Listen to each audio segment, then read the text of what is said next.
Sí, señor. De ese discurso del presidente Cartes de anoche, yo supongo que algo de ello, Rocío, se va a tomar para encarar prioridades en el gobierno de Mario Abdo Benítez. Claramente sostener, y eso hay que decir, creo que es un lugar común ya, una vara muy alta en materia de infraestructura, pero también un desafío enorme por el tema de la pobreza, ¿verdad? Aún con los números que dio a conocer Horacio Cartes el día de ayer. Rocío, ¿qué se escucha de lo que hasta ahora ustedes han recogido en entre los legisladores? Porque allí pues está el tema político. ¿Qué desafíos inmediatos se plantean desde el entorno del presidente? Quiero que se fijen nomás en el dato que él mencionaba, una reducción del 40% de la pobreza extrema, incluso señalaba él.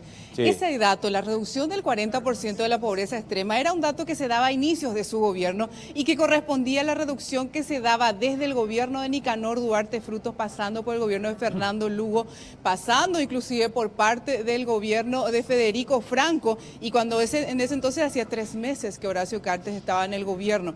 Esa reducción no se produjo en su gobierno. En realidad en su gobierno hubo un incremento de casi 1 punto de la pobreza extrema. Incremento que ellos después atribuyeron en realidad a una diferencia metodológica, Sí, que realmente significaba que se había mantenido igual la pobreza extrema. Inclusive ellos habían cambiado ciertos criterios en la medición de pobreza extrema. O sea, esa reducción de 40% no se produjo en su gobierno. Yo no sé cómo ellos admitieron incluir esa cifra, inclusive en el último mensaje que él da a la nación, cuando esa cifra no se da dentro de su gobierno, inclusive ellos dan esos mismos resultados, y él no pudo haber reducido la pobreza hasta septiembre de 2013.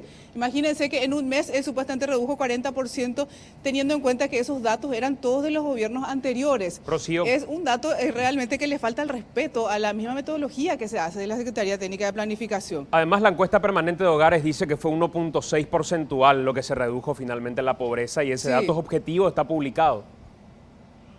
Claro, pero yo te hablo encima de la pobreza extrema, que era ese el punto más débil de la política social de Horacio Cartes, la pobreza extrema que incluso incluye a la gente que está en peor situación que la gente que está en pobreza. La gente en pobreza extrema no tiene siquiera para cubrir su alimentación básica diaria, de acuerdo a lo que nos dice la estadística o la metodología clásica que ellos están implementando.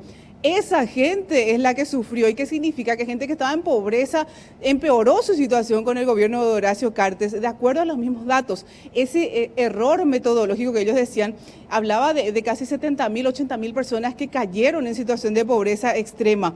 Pero ellos decían no, era una diferencia nomás de algunos puntos que no variaron. Es cierto, no disminuimos, pero tampoco aumentó como se está intentando interpretar.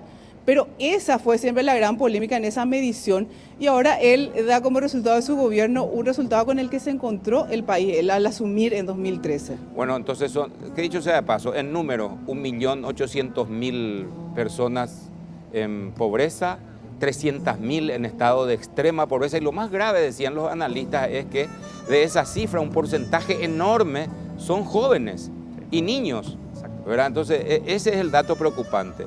Bueno, estamos viendo movimiento por todas partes, uno está viendo.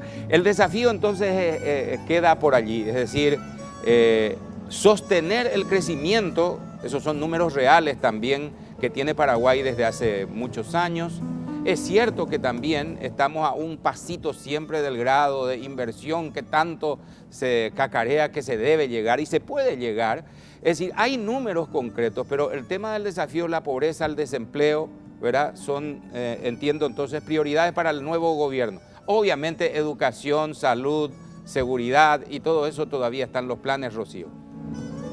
Así mismo, Oscar, y como les decía, la gente que está en pobreza extrema no tiene para cubrir la alimentación diaria, pero la gente que está en pobreza ya se contempla otros gastos que hacen a la calidad de vida. Por ejemplo, el gasto en salud. Nuestro gasto en salud no ha variado durante estos 5 años, inclusive muchos señalan que se ha deteriorado la atención porque llegan hasta un hospital y no tienen medicamentos, no reciben la atención, y en estos últimos años se han incrementado los casos de gente que tiene que recurrir a apoyadas a cualquier tipo de eventos para recaudar fondos y poder pagar su salud. Un ciudadano que no tiene recursos para cubrir los gastos de salud y que tampoco recibe atención tiene un empeoramiento de la calidad de vida, y ese es un dato no menor también para este gobierno, que a la par en educación también ha tenido resultados muy negativos, porque se han dado en esta época la caída casi diaria del año pasado y el año anterior teníamos de colegios que se derrumbaban los techos, caían las paredes.